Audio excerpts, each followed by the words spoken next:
Il y a des gens qui nous harcèlent depuis des mois et des mois. Daniel Obono en tête sur le thème « Votre façon de dénoncer le racisme est elle-même raciste ». Et on a en quelque sorte rendu Daniel Obono en quelque sorte coupable de ce dont elle voulait se défendre et d'être au fond racisé. Ce que vous êtes en train de me demander là, en fait, Monsieur Bourdin, c'est de justifier de mon humanité. Pas de justifier. Je vous demande pourquoi. Monsieur Bourdin, vous demande pourquoi vous l'avez écrit. Monsieur Bourdin. Pourquoi vous avez écrit ces mots? Pourquoi est-ce que j'ai écrit ce texte? Oui. Parce que j'avais besoin d'écrire un texte. Tous ces gens qui nous disent qu'ils ne sont que des descendants d'esclaves. Ils ne sont que des descendants d'esclaves. Le problème, c'est pas de savoir ce qu'ils ont fait, ce qu'ils ont dit, c'est que ils sont des victimes du simple fait qu'ils sont des descendants d'esclaves. Et vous, parce que vous êtes blanche, vous êtes une coupable parce que vous êtes descendant des colonialistes. Bonjour les amis. Ces derniers jours, on a beaucoup parlé de l'affaire Obono et de Valeurs Actuelles, l'article qui est paru dans Valeurs Actuelles. Je me suis dit que c'était pas la peine de faire une vidéo là-dessus, une de plus. D'ailleurs, faire une vidéo là-dessus, c'est parler d'autre chose que les choses dont justement on ne veut pas parler. Et puis je me suis dit quand même, ça pose des problèmes importants. Voilà. Ça pose le problème de la liberté d'expression et le problème du racisme. Alors je me suis quand même posé beaucoup de questions et c'est à ces questions qu'on va essayer de répondre dans cette vidéo. Allez, générique!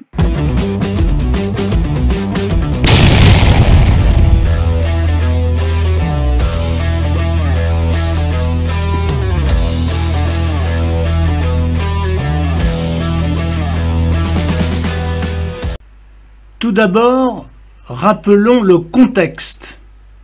L'affaire se passe au moment où débute le procès des complices des auteurs de l'attentat contre Charlie Hebdo. Parce que Charlie Hebdo avait publié des caricatures du prophète, des intégristes islamiques avaient massacré en 2015 une grande partie de la rédaction. Charlie Hebdo a donc décidé, à l'ouverture du procès, de republier les caricatures de Mahomet. Or, le journal de droite, Valeurs Actuelles, sort ce qu'il appelle un roman de l'été, une fiction dans laquelle la députée de la France insoumise, Daniel Obono, est représentée au XVIIIe siècle au Tchad comme une esclave d'Africains. C'est une fiction qui veut rappeler que les esclavagistes de cette époque n'étaient pas tous des occidentaux blancs et que la traite des esclaves était courante en Afrique. Pour cette critique de l'idéologie des indigénistes selon laquelle tous les blancs sont coupables d'être descendants d'esclavagistes, Valeurs Actuelles a choisi cette femme politique pour jouer le rôle d'une esclave noire, d'esclavagiste noire. À l'apparition de cette fiction, tollé général, de la France insoumise à Macron en passant par toute la presse. Valeurs Actuelles se défend d'être raciste et présente même ses excuses à Daniel Obono. Son rédacteur en chef est viré de LCI, dont il était chroniqueur. Mais voyons un petit peu ce qui s'est dit dans certaines émissions. On va commencer très sérieusement avec le tollé de protestation après la publication du dernier numéro du magazine Valeurs Actuelles, un magazine où l'on trouve un épisode du roman de l'été de Valeurs Actuelles, où la députée et la France Insoumise Daniel Obono est représentée en esclave au XVIIIe siècle au Tchad. Il y a eu un tollé de protestation, des réactions politiques de tous bords. Valeurs Actuelles a présenté ses excuses à Daniel Obono. Est-ce que d'une certaine manière vous êtes rassuré à la fois par les excuses et par l'unanimité dans les condamnations? Les excuses, non, parce qu'elles sont extrêmement hypocrites. On voit qu'ils le font contraint et forcé. Mais en effet, il y a quelque chose de rassurant dans ce qui s'est passé, car maintes fois dans le passé, on a eu l'impression d'être abandonné. Daniel Obono fait l'objet d'un véritable harcèlement raciste et sexiste depuis des mois. Et je dois dire que je vois avec une certaine émotion cette unanimité, le président de la République, le président de l'Assemblée nationale, des gens de tous bords politiques dire non, ça c'est trop, c'est pas possible, on peut pas continuer comme ça. Mais du coup, ça doit faire réfléchir tout le monde. Il y a des gens qui nous harcèlent depuis des mois et des mois. Daniel Obono en tête sur le thème « Votre façon de dénoncer le racisme est elle-même raciste ». Et on a, en quelque sorte, rendu Daniel Obono, en quelque sorte, coupable de ce dont elle voulait se défendre, et d'être, au fond, racisée. Mon sentiment, c'est qu'effectivement, cette polémique dépasse l'entendement, quoi, on a l'habitude. Et effectivement, surtout, moi, ce qui m'a énormément choqué, c'est que, en fait, que les gens trouvent le texte, l'idée complètement nulle, le texte débile, tout très bien. On peut critiquer absolument de bout en bout. Maintenant, ce qui s'est passé pendant 2 jours, c'est que des journalistes dont le métier est d'expliquer une situation, ils peuvent donner leur avis, j'ai aucun problème, hein, mais d'expliquer une situation, se sont attardés sur un dessin en laissant imaginer que Valeurs Actuelles avait tout simplement de la sympathie ou trouvait que l'esclavage était marrant et avait trouvé marrant de représenter Daniel Obono, sorti de tout contexte, en esclave. Personne ne peut douter. Enfin, on peut discuter de l'idée de départ de cette fiction, mais personne ne l'a fait, en fait. Parce qu'effectivement, immédiatement, vous êtes dans l'idéologie. On a le droit de critiquer, on a le droit de railler, et pas seulement dans les endroits dont on a le droit de représenter une élue de la République avec ce dessin où on la voit ravalée au rang d'esclave, avec des fers autour du cou. Moi, je suis en train d'écrire un livre qui suppose que non, mais on a le droit. Mais je vous réponds. On a le droit. Je vous réponds. Rokhaya Diallo, par exemple, tous ces gens qui nous disent qu'ils ne sont que des descendants d'esclaves. Ils ne sont que des descendants d'esclaves. Le problème, c'est pas de savoir ce qu'ils ont fait, ce qu'ils ont dit, c'est que ils sont des victimes du simple fait qu'ils sont des descendants d'esclaves. Et vous, parce que vous êtes blanche, vous êtes une coupable parce que vous êtes descendant des colonialistes. Reproduire cette semaine, c'est ce que dit la rédaction de Charlie Hebdo, reproduire cette semaine de l'ouverture du procès les attentats de janvier 2015, ces caricatures nous a semblé indispensable. C'est la rédaction qui le dit. C'est courageux?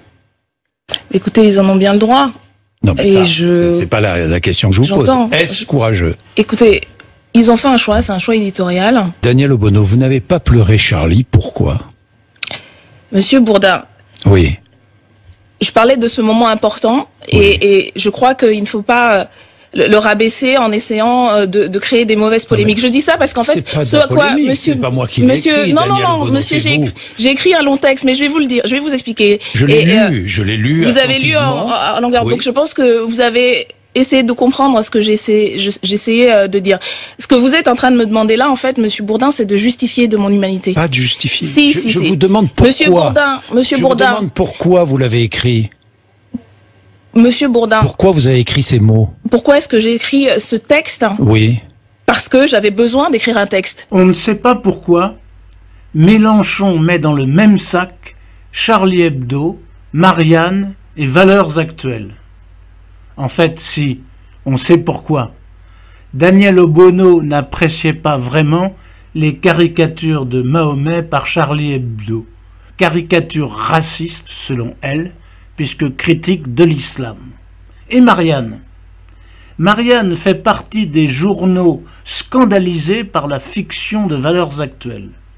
Le philosophe Henri Peña-Ruiz y publie une tribune où il explique que selon lui, critiquer une religion comme l'islam, ce n'est pas du racisme mais un combat d'idées. Mais en revanche, que s'en prendre à un membre de cette religion, ça, c'est du racisme. Donc, s'en prendre à Obono, ce serait du racisme. Oui, mais Obono n'aime pas qu'on critique l'islam. Alors, pour Mélenchon, Charlie Hebdo, Marianne et Valeurs Actuelles, c'est tout pareil. Bon, est-ce que Valeurs Actuelles est raciste? Un peu quand même, et un petit fond de racisme dans sa fiction. Mais c'est du second degré. C'est un pamphlet contre les groupes indigénistes, vous savez, ceux qui disent « nique la France », ou qui organisent des réunions interdites aux Blancs. Et Obono est une copine de ces indigénistes. Vous avez vu comment elle parle de Jean Castex? Homme blanc, de droite, techno et gros cumulard. De droite, techno et gros cumulard, c'est une critique politique que je partage. Mais pourquoi blanc? Que vient faire la couleur de peau là-dedans? C'est du racisme. C'est comme si on disait... Sibeth Ndiaye, cette femme noire et menteuse. Là, tout le monde dirait que c'est du racisme, et à juste titre. Le fait qu'elle serait menteuse, je parle au conditionnel pour éviter toute poursuite en diffamation, donc le fait qu'elle serait menteuse n'a rien à voir avec sa couleur de peau. Non, Obono met homme blanc sur le même plan que de droite. Ceci dit, quand Valeurs Actuelles fait une caricature d'Obono, ce n'est pas la personne d'Obono qui est attaquée, mais son idéologie. La caricature a toujours existé. Elle peut parfois être cruelle, comme celle de Charlie Hebdo sur Pompidou, au moment où celui-ci allait mourir. Je crois même qu'il y avait eu une autre une de Charlie Hebdo, Pompidou, 30 dernières. Les caricatures ont existé de tout temps pour ridiculiser des ennemis politiques.